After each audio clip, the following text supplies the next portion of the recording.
Hi, you're listening to Marcia Pally and conversations I'm having with people about the criteria we should use to design and implement our economic and political policies. What should be our basic framework for determining public policy? These conversations are based on ideas from a book of mine, Commonwealth and Covenant, Economics, Politics, and Theologies of Relationality, because we're looking specifically at relationality as this framework for policy. Relationality includes both the individual person and the relations and contexts that he or she is in. Relationality is developed in many of our philosophical traditions and also in several theological traditions. Whether you think theologies are the word of the divine or an illuminating metaphor, in both cases they offer us much about how the world and people work, and so about the policies that will lead to the greatest human flourishing. Please join us in this series of conversations. Commonwealth and Covenant was published by Erdman's Press in 2016. You can follow me at marciapally.com or search for me on Facebook and Twitter.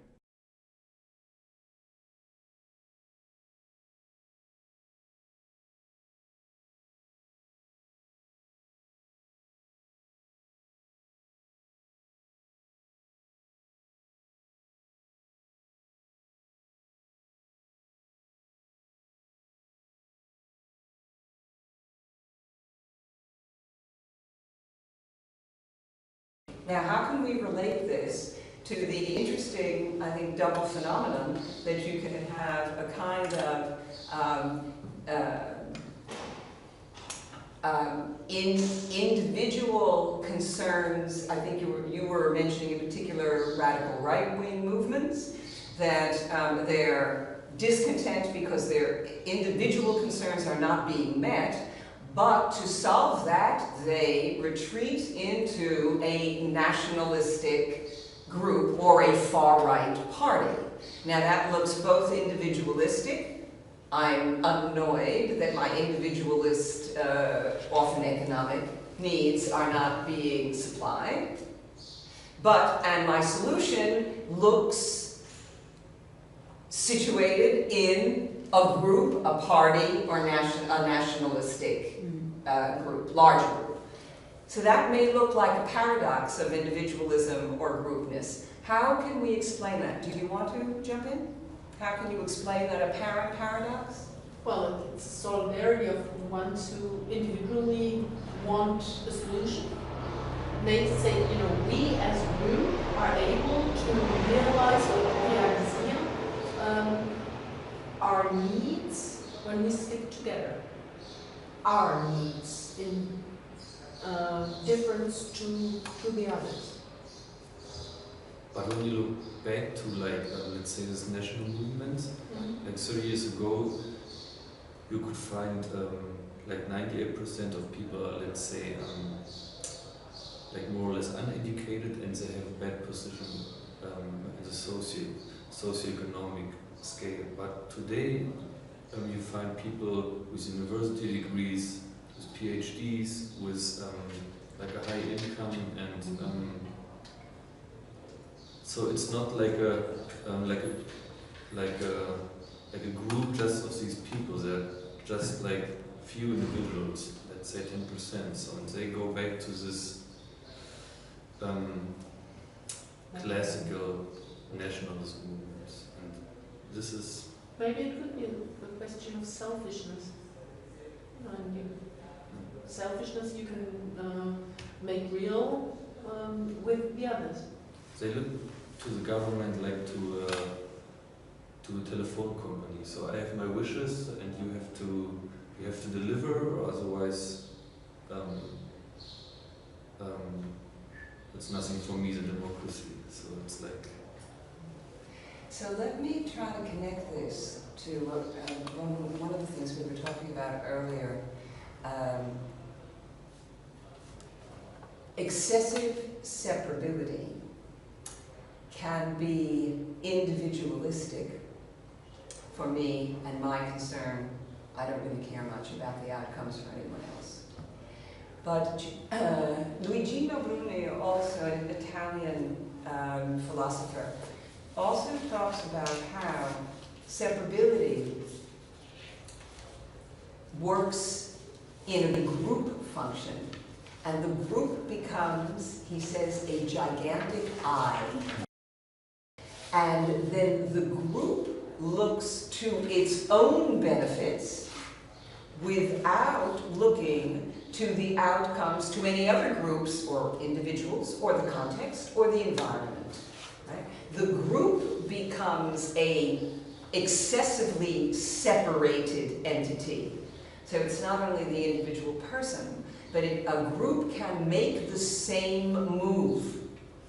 And it breaks the understanding that the individuals in the group and the group itself are in reciprocal relation to other groups and other individuals and the environment that you're in. So you have an individual, I think your analogy of the phone company, right? The phone company should deliver, right? I want fast internet speed, so much download capability, and I want you to deliver it on Tuesday afternoon. You look to the government the same way, deliver the goods, right? I pay taxes, deliver the goods. Yes, right. I pay taxes, deliver the goods. So the government becomes a kind of retailer of goods. But people can become a group with that philosophy, and then the group becomes the separated, the excessively separated I. Now, what about that group's connection to other groups in society, other individuals in society? What's broken there is it's not that the expectation that certain policies should happen in society was broken, is how you work them out. Do you work them out? Your hopes, your plans, your needs, do you work them out within the context of other groups and other people in your society? Or do you become the gigantic I want, and everybody else should get out of my way, or get out of my country? My country. Actually, my thought was going in the same direction. I think somehow I feel compelled to the idea that if you are a person that tends to over-individualize, strangely you might find yourself in the company of other persons that over-individualize. So then you're forming a group, a smaller group in this bigger concert that is more concerned about individuals than the rest of the country. So I think from the concept, you might find people who see themselves in the same situation, and then you group this bigger I. And another thing is, as you mentioned before, but in the very beginning of the session, it's not that only nowadays the poor are getting poorer, but the middle class is getting poorer as well. So this might be like one hint why even people with better incomes have fear losses, excessive losses by some, I don't know whatever, but there's a fear of losing more than gaining. And this is another point where people can connect if you over-individualize. I also want to say it's not just a nationalistic community. When you look, for example, to the movement of Bernie Sanders, the people who I just would say everyone is like kind of well known with this movement. The people there are not able to look at the political process like a process where you make decisions step by step and small steps. So this is not a pie-in-the-sky naive process. It's a matter of what worldview do you bring to the table. Do you bring a worldview that assumes, I'm here to get as much as for me out of this, and I'm going to use any technique, any strategy in order to get the best way. And My understanding of the issue is the understanding, the best, the only understanding of the issue, and this is the way it's going to go down. Right? And with that kind of beginning, it's hard to move to the more relational view, where actually everyone's understanding is of value, and that's what you start, what you're really talking about, is you're coming to understand other people's worldviews. And when we come to ethics and we start talking about reciprocal consideration worthiness, right? You assume that the other person is consideration worthy, and they assume that of you. And you work, and it takes time. Okay? But it's, again, it's a question of what worldview you bring to the table. Yeah, and it's one of the most important principles of liberalism, that you not agree with other opinions, you just accept, okay, there are other opinions, and that you accept that you try to get the intellectual and maybe the cognitive ability to deal with the ambivalence of the world and reality historically. I think the proposition here is a little beyond liberal tolerance of other ideas. It's working through your ideas with other people's ideas and working through your worldview. It's a lot of self-reflexivity. Along with other people's worldviews. And that takes time, because to get to where you're really reconsidering your own worldview and trying to finally saying, I got it, I understand. I don't think that's going to solve our economic problems, but I understand why they do think that's going to solve our economic problems. Now you're starting to talk to each other. Yeah, and that takes a long time. It's not quite the classic 18th century liberal idea of tolerating other opinions. It's more than tolerating.